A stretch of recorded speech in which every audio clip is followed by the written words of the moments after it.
긴급재난지원금의 선불카드 발급이 시작되었습니다. 하지만 기존에는 선불카드와 신용카드 사용처가 다를 것으로 예상이 되면서 어느 정도 논란이 있었는데요. 현재는 선불카드와 신용카드가 사용처가 같아지게 되었습니다. 그래서 긴급재난지원금에 대한 궁금한 점 몇 가지를 모아봤습니다. 먼저 기존의 지역화폐 선불카드의 사용처와 긴급재난지원금의 신용체크카드의 사용처는 다를 것으로 예상이 되어서 혼란이 있었습니다. 특히나 서울시는 대형마켓이나 온라인 등에서 사용이 가능한 것으로 알려져 있었으나 정부는 혼란을 방지하기 위해 사용처를 전국적으로 통일을 해 기존에 사용이 가능했던 온라인, 쿠팡, G마켓, 그리고 오프라인, 롯데슈퍼, 홈플러스 등은 사용이 어렵게 되었습니다. 사용처가 헷갈리시는 분들은 해당 표를 참고해 주시고요. 하지만 대형마켓인 GS 더 프레시, GS 슈퍼와 노브랜드는 사용이 가능하다고 합니다. GS 슈퍼는 농산물, 축산물, 수산물 위주의 판매를 한다는 점과 직영점보다는 가맹점 체제를 지향해서 사용이 가능하다고 하고요. 노브랜드 또한 가맹주소를 지역으로 등록해 가능하다고 합니다.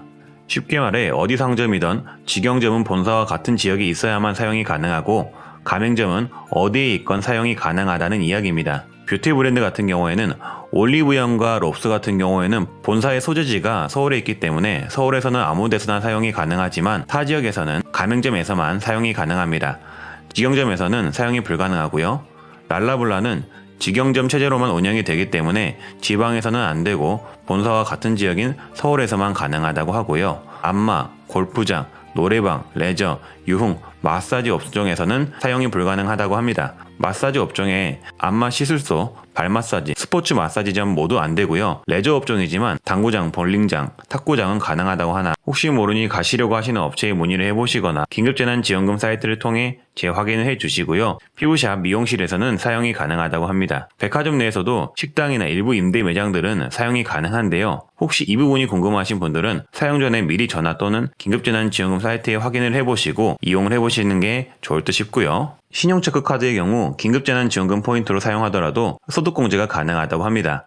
특히나 7월달의 사용분은 신용카드든 체크카드든 상관이 없이 80%의 소득공제가 가능하니까 참고해주시면 되겠습니다. 소득공제가 가능한 이유는 형평성을 위해서라고 하는데요. 기존의 저소득층에게는 현금으로 지급을 했기 때문에 저소득층은 사용시 현금 영수증 등을 통해 소득공제가 가능한데 일반 서민층은 지원금으로 받아서 소득공제가 되지 않으면 불공평하기에 소득공제를 받을 수 있도록 규정을 했다고 합니다. 그리고 선불카드의 경우에는 소득공제가 가능한지 알 수 있는 보도자료가 거의 없었는데요. 그래서 지자체의 콜센터를 통해 문의를 해보았으나 저번주 금요일까지는 해당 지침이 내려온 게 없다는 이야기만 들었습니다. 하지만 세종시의 여민전의 경우 연계된 카드사에 소득공제 등록을 하면 소득공제를 받을 수 있다고 합니다. 그래서 이 사례를 살펴봤을 때 대부분의 선불카드는 은행이나 카드사와 연계가 되어 있고 무기병으로 선불카드로 지급을 하지만 연계된 은행 또는 카드사에 소득공제 등록을 하면 소득공제를 받을 수 있을 것으로 예상이 됩니다. 그래서 선불카드의 경우는 지역별로 시스템이 다 다르니까 발급받으실 때 이 부분을 꼭 한번 확인을 해주시고요.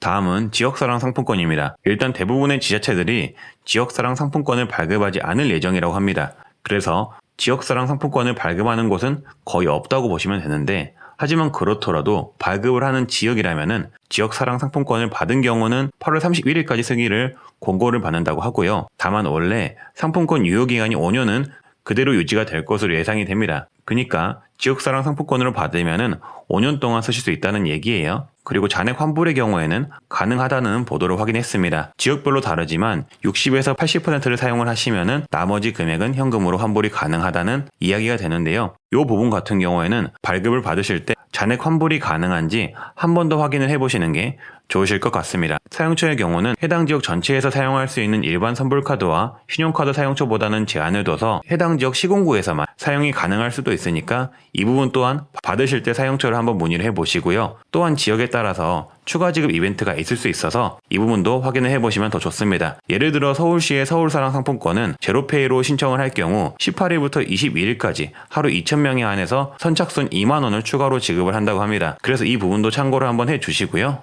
그리고 사용처가 확대될 가능성도 있다고 합니다. 아까 말씀드렸듯 현재 재난지원금의 경우는 GS 슈퍼와 노브랜드는 사용이 가능하다고 말씀드렸었는데요. 이 부분이 현재 형평성의 문제가 제기가 되고 있어서 앞으로 사용처가 조금은 확대될 가능성도 있다고 하고요. 반대로 이 GS 슈퍼와 노브랜드가 막힐 가능성도 있다고 합니다. 그리고 신용카드, 체크카드의 경우는 이제는 은행에서도 신청이 가능한데요. 은행도 오보제가 시행이 되어서 출생연도 끝자리가 1이나 6이면 월요일, 2이나 7이면 화요일에 신청이 가능하고요. 대리 신청은 불가능하다고 합니다. 그리고 신청하시면 2일 뒤에 지급을 받으실 수 있다고 합니다. 그리고 현재 온라인 신용카드와 체크카드의 신청은 요일제가 끝난 상황이라서 온라인 신청은 출생연도 상관없이 그리고 주말 상관없이 신청이 가능하고요. ARS 신청 또한 해당 카드가 ARS 신청 시스템을 구성을 해 놓았으면 언제든지 신청이 가능합니다. 그래서 매일 0시 30분부터 오후 11시 30분까지 신청이 가능하고요. 삼성, 신한, KB국민카드 경우에는 24시간 신청을 받고 나머지 카드사 같은 경우에는 9시부터 6시 사이에 전화를 하면 신청이 가능하다고 합니다. 그리고 주민센터에서는 대리인 신청도 가능합니다. 위임장 작성 후 제출을 하면 대리인도 신청이 가능한데 오부제를 현재 실시하고 있기에 세대주의 출생연도를 참고하여 해당되는 날짜에 위임장을 제출하면서 신청을 하고 선불카드를 발급받을 수 있습니다. 그리고 지자체가 온라인 신청 시스템을 구축하고 있다면 온라인 신청도 가능한데요. 세대주가 지자체 홈페이지를 방문해 신청을 하고 선불카드를 받아가라는 문자가 오면 주민센터나 지역 금고에서 수령할 수도 있습니다. 그래서 본인 거주 지역이 온라인 시스템이 있는지 거주 지역의 지자체 홈페이지를 한번 확인해 주시고요. 혹시라도 현금화하다가 적발이 되면은 받은 재난지원금을 모두 환수할 수도 있다고 하고요. 사용처가 결제를 거절하거나 부가세를 요구한다면은 신고 시 처벌의 대상이 될 수도 있다고 합니다. 그래서 만약에 신용카드와 선불카드를 고민하고 있는 분들 같은 경우에는 신용체크카드 같은 경우에는 재난지원금으로 결제를 하더라도 기존 카드의 실적에도 포함을 시켜주고 할인이나 적립도 그대로 적용시켜준다고 합니다. 하지만 재난지원금이 결제가 되는 곳이 아니면 통장의 돈이나 결제 대금으로 빠져나가게 되고요. 선불카드의 경우는 사용처가 아닌 경우 결제 자체가 안 되고 어르신들이 발급하기 편하다는 특징이 있습니다. 그래서 각자의 목적에 맞게 신청을 해주시면 될 것 같고요. 조금 젊은 분이시면은 신용카드나 체크카드, 그리고 약간 나이가 드신 분들 같은 경우에는 선불카드가 편할 듯 싶습니다. 그리고 이 부분에 대해서 굉장히 궁금해 하시던데 이사를 했을 경우에는 사용지역 변경 신청을 하시면 됩니다. 3월 29일 이후 이사로 거주지가 달라진 경우 1회에 한해서 사용지역을 바꿔준다고 합니다. 아직 시스템이 구축이 된 게 아니라서 이 내용은 추후에 안내를 할 예정이라고 하고요. 만약에 변경 신청을 받게 된다고 하면은 그때 신청을 하시면 됩니다. 그리고 주민등록 주소지와 실거주지가 다른 경우도 있는데요. 이 경우도 앞 사례와 마찬가지로 적용이 될 수도 있긴 합니다. 사용지역 변경 신청을 하시면은 가능할 수도 있긴 하지만 실제 거주지 변경 없이 가능할지는 아직 미정입니다. 그래서 사용지역 변경 지침이 발표가 되면 그때 한번 알아보시는 게 좋을 것 같습니다. 네, 이렇게 16개의 재난지원금 궁금한 사항에 대해서 한번 알아봤고요. 조금이라도 도움이 되셨으면 좋겠습니다. 이제 긴급재난지원금의 시스템이 점점 안정화가 돼가지고 앞으로 헷갈리거나 논란이 있을 만한 내용은 적다고 보고요. 저는 앞으로도 경제나 정책, 이런 긴급재난지원금에 관한 내용이 나온다면 업로드 하도록 하겠습니다. 저는 트렌드라디오 웅빠였고요. 구독과 좋아요, 알람 설정 다들 아시죠? 다들 웅빠